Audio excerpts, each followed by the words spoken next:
Hey everyone, this is X420 Rollo here. I'm doing a Magicka PVP Templar build. I'm going to go pretty quick, so try to keep up, okay? I'm going to start off. We got two Thorax packed V16 weapons. I have Nirnhoned on them.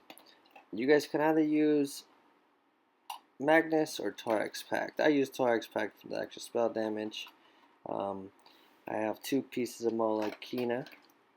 That gives me, the Molekina buffs. I put a ton of overkill damage. That overkill doesn't really affect my max Magicka, so that's always good. I don't proc it that much. My chest is purple, but I am working on getting it gold. I'm wearing 5-piece Julianus, and as you can see, my chest and my legs aren't light. My chest is heavy, my legs are medium. This is because I have level 9 Undaunted, and it gives me a bonus. Everything else is light. It gives me the bonus 5 pieces. My rings and necklaces are all arcane willpower of a spell damage, but if I'm running on out of recovery, I'll switch my necklace to a health with recovery to give me a little bit extra. We're going to go to the character sheet. This is this base character sheet without any champion points inside of it. It's a big difference. You'll notice once I start putting some not even champion points, skill points. No skill points, no champion points. This is a bare naked just with Julianus V16. 64 points into magic. I am a vampire. This is because I gank a lot. I don't know if you guys see my previous videos, but if you did, it's self-explanatory. So let's start off with the skills. We're going to go quick. Ajax Spear, this is my bread and butter puncturing sweep.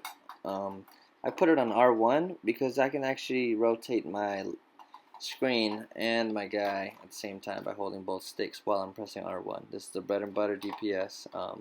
I'm just unlocking these other ones. Toppling charge I do use. Spear shards, this is actually a good one to use if you're healing or something, because sometimes people need stamina. People that I run with are pretty good at reserving their stamina and resources, but this is good if your group is kind of new and working on it. I put all my passives and all my skill abilities. I use Reflective Light on my back bar and Dark Flare. I don't really use it too much, but it is a strong one. It's good for 1v1 situations. The biggest one right here is Eclipse, morphed into Total Dark. It actually heals me. I don't really use Radiant Pressure anymore, but it'd be good against if you don't have as many skills as I do. I have Proxted and other ones that would benefit me more in my situation. I definitely use it against a boss though. I'm going to be going quick over these skills, just unlocking them, so if you guys need, slow it down and just check out. I'm definitely going to be going in more detail in a few minutes here. So this is a real important passive here. Twin Blade and Blunt. The only reason is it does total sword increases damage by 1.5%. That's each sword. 2 swords is 3%. So if you notice right now, 796 on that. I put 1 point in there, and it goes up to 819. So that's a 23-point difference.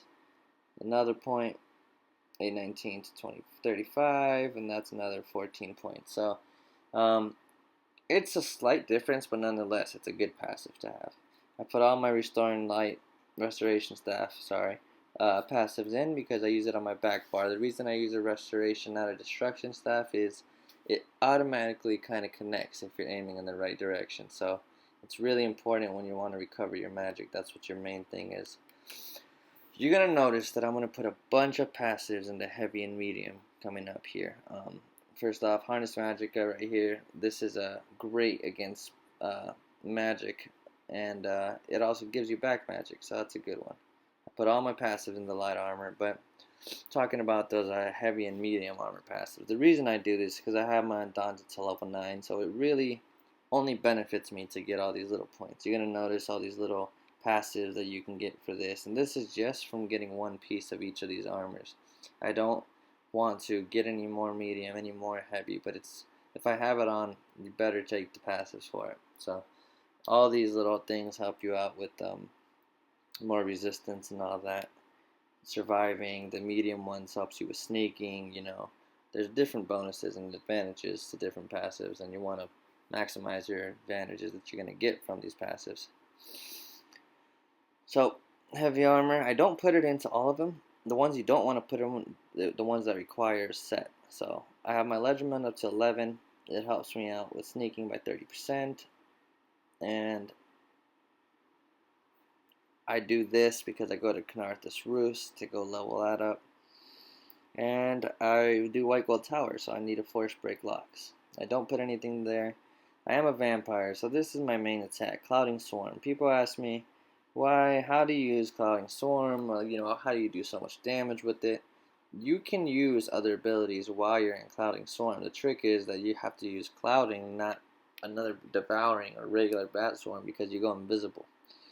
I have all my passives into Vampire, increase my stealth and all that. Passives into Fighters Guild right here. Undead and vampires are screwed against me.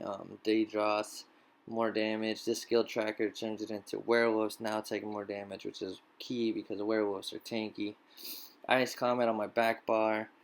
Inner Light, not Radiant Mage Light, because I think I do a good job of finding them anyways. I like the extra damage that I get overall, and a lot of the times I'm the one that's in sneak, not them. Structured Entropy gives me extra bonuses.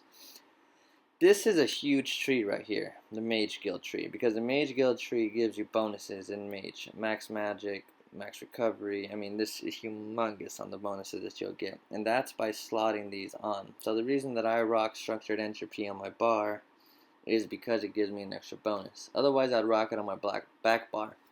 But you want it on your DPS bar because your DPS bar will get that bonus. These are my Undaunted passives, level 9. That's what I'm talking about, with giving you 6% extra of all three. So that's awesome. The Assault, I have Magicka Debt. This is an awesome attack. You guys need to get your Assault up. It costs a lot of AP, but it's totally worth it. I run the passives on this. I'll take Rapid Maneuver just because I like getting places faster. This is a good one to have, actually, because I resurrect people all the time. So, resurrection speed by 15%. This is also stacks up on top of if you have Kagnarak's Hope or something. Let's put all my passives into my class abilities, and then we'll show you guys the... Actually, these are the only... Let's say you're running out of skill points at this point. If you were to pick anything else after you do all these skills that you guys are copying here, try to do it in these ones, because these ones help you in combat. The Alchemy one helps you with taking potions. None of the Clothing, Blacksmithing, Enchanting work, but the Provisioning one, the Food one, added minutes on food, added minutes on drink. So if you guys don't have your stuff to 50, definitely get it up. So let's go. That's pretty much it for putting your skills in. Now let's set up the bar real quick. Breath of Life on square. It's pretty close to the stick, so it's easy to grab. Triangle for Structured Entropy. And I'll put Toppling Charge on circle, actually, because I go out there and stun him, then I go on my Puncturing Sweeps. It actually goes, it goes Structured Entropy. It'll give you that bonus. And then you go Bat Swarm, hide yourself, Toppling Charge into the mass, and then Puncturing Sweep. And it's a crazy AoE damage. My back bar is Ice Comet, Breath of Life, Inner Light. Breath of Life and Inner Light are always on square and circle. Inner Light has to stay on both bars so you don't have to toggle it.